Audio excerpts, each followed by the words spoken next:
जागीरदार, सरमायादार और फौजी डिक्टेटर तीनों की नफ्सियात एक है और तीनों की नफ्सियात जमहूरियत की नफी है। तीनों की नफ्सियात जमहूरियत की नफी पर कायम है। जागीरदार उसका ब्रॉटअप ऐसे माहौल में हुआ है, उसकी नफ्सियात ने नश्व नुमा ऐसे माहौल में पाई है कि उसने जिस बेटी को पसंद किया उसको उठा लिया। उसे कौम की बेटी की इज्जत, अपनी बेटी की इज्जत दिखाई नहीं देती। जिसने सर उठाया उसी की चोरी करवा दी, उसी को अगवा करवा दिया, कत्ल करवा दिया। वो जागीरदार जिसकी नफ्सियात इस माहौल में बनी है, जब वो पूरे मुल्क का इक्तिदार लेता है तो वो पूरे मुल्क को अपनी जागीर के तौर पे चलाना चाहता है। सरमायादार उसकी नफ्सियात ये है, वो पूरे मुल्क को अपनी इंडस्ट्री के तौर पर और फाउंड्री के तौर पे चलाना चाहता है, पूरे मुल्क को इंडस्ट्री बनाना चाहता है। इसलिए कि सरमायादार ने पूरी जिंदगी एक ही सबक सीखा है, एक ही सबक सीखा है कि दुनिया का कोई काम पैसे के बगैर नहीं होता और कोई काम ऐसा नहीं जो पैसा लगाएं तो हो न सके। एक ही उसूल है उसका, वो हर एक को खरीदना जानता है,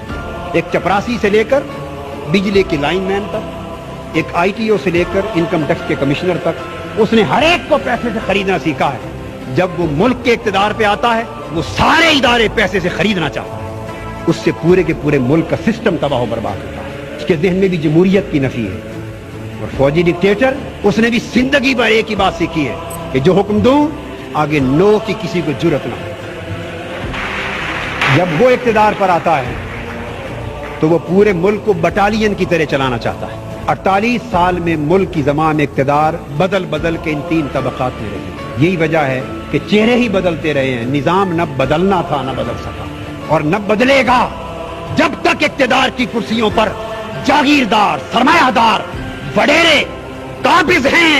उस वक्त तक इस मुल्क की तकदीर, इस मुल्क का निजाम, इस मुल्क के गरीब का मुकद्दर कभी बदल नहीं सकता।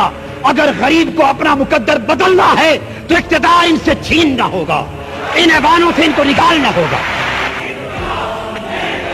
इनकलाब नारों से भी नहीं आएगा, इनकलाब खून मांगता है, खून मांगता है, इनकलाब कुर्बानियां मांगता है।